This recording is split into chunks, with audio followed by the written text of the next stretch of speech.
Assalamualaikum warahmatullahi wabarakatuh. Perkenalkan kami dari kelompok 7 yang beranggotakan Alvina Saskia Ananda, Asajida Aisyah Fadalah, Hani Nur Fajira Ayudi, Nur Amalia Rizka, dan Salman Hafiz akan membahas materi mengenai psikoanalisa di dalam terapi. Untuk mempersingkat waktu, kita langsung aja yuk mulai kepada pembahasannya. Kalau kita berbicara mengenai psikoanalisa, kita tidak jauh-jauh dari tokoh yang bernama Sigmund Freud. Psikoanalisa dalam terapi menurut Freud ini lebih memfokuskan kepada faktor psikodinamis yang memotivasi perilaku, peran ketidaksadaran, dan mengembangkan prosedur terapeutik pertama untuk memahami dan memodifikasi struktur dari karakter dasar seseorang. Menurut Freud, perilaku dihasilkan oleh dorongan irasional, motivasi yang tidak disadari, dorongan biologis dan instingtual sebagaimana mereka berkembang selama tahap psikoseksual dalam tahun awal kehidupannya. Insting sendiri merupakan pusat dari pendekatan Freudian. Struktur kepribadian menurut Sigmund Freud. Menurut Freud, struktur kepribadian terdiri dari 3. Yang pertama ada id. Id ini berfungsi sebagai kenikmatan atau pleasure principle. Yang kedua ada ego. Ego ini berfungsi sesuai dengan prinsip realita atau reality principle. Ego juga menjadi penengah antara id dan superego. Dan yang terakhir ada superego. Superego merupakan komponen sosial di dalam tubuh yang meliputi kode moral dari individu, memberi pertimbangan apakah suatu perilaku baik atau buruk. Kesadaran dan ketidaksadaran menurut Sigmund Freud. Bagi Freud, kesadaran merupakan sebuah irisan kecil dari pikiran secara keseluruhan, atau bisa dianalogikan sebagai puncak gunung es. Sedangkan ketidaksadaran atau unconsciousness merupakan satu hal yang menyimpan semua pengalaman, ingatan, dan materi yang direpresi. Tujuan dari terapi psikoanalisa ini adalah untuk membantu ketidaksadaran memotivasi kesadaran. Proses dari ketidaksadaran sendiri merupakan akar dari semua bentuk gejala neurotik dan perilaku.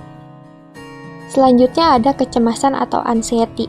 Kecemasan atau anxiety dapat dikatakan sebagai keadaan yang menegangkan yang mendorong kita melakukan sesuatu lalu memunculkan konflik antara id, ego, dan superego. Selanjutnya ada mekanisme pertahanan ego, di mana mekanisme pertahanan ego ini berfungsi untuk membantu individu menangani kecemasan dan mencegah ego menjadi kewalahan. Selanjutnya ada macam-macam pertahanan ego. Macam-macam pertahanan ego ini ada 11. Yang pertama itu ada repression, yang kedua ada denial, yang ketiga ada reaction formation, yang keempat ada projection, yang kelima ada displacement, yang keenam ada rationalization, yang ketujuh ada sublimation, yang kedelapan ada regression, yang kesembilan ada introjection, yang kesepuluh ada identification, dan yang kesebelas ada compensation. Selanjutnya ada perkembangan kepribadian.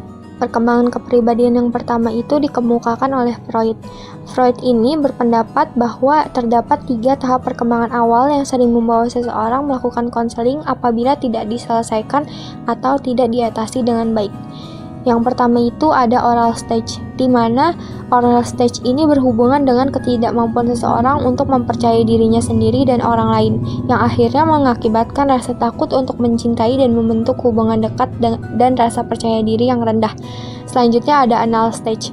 Anal stage ini berhubungan dengan ketidakmampuan untuk mengenali dan mengekspresikan kemarahan.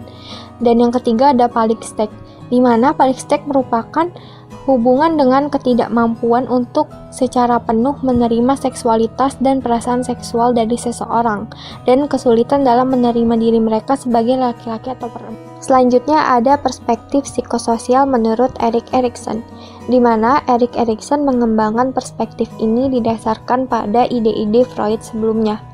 Tahap psikososial menurut Erikson merujuk kepada individu saat bayi hingga dewasa. Perspektif ini memberikan konselor konsep untuk memahami karakteristik yang penting untuk tugas perkembangan dari berbagai tahap kehidupan. Menurut Erikson, sebuah krisis sama dengan titik balik dalam kehidupan di mana kita bisa mengatasi masalah atau gagal menguasai tugas pada masa perkembangan tersebut. Selanjutnya ada tujuan terapi. Tujuan terapi menurut psikoanalisa adalah untuk meningkatkan fungsi adaptif yang meliputi pengurangan gejala dan penyelesaian konflik. Terapi psikoanalisa sendiri berorientasi kepada perolehan wawasan, tapi tidak hanya memahami secara intelektual, karena penting juga untuk mengasosiasikan perasaan dan memori terhadap pemahaman yang ingin dicapai. Unsur-unsur terapi psikoanalitik. Yang pertama, terapi ini diarahkan untuk tujuan terbatas daripada untuk rekonstruksi kepribadian seseorang. Yang kedua, terapis lebih kecil kemungkinan untuk menggunakan sebuah sofa. Yang ketiga, ada lebih sedikitnya sesi setiap minggu.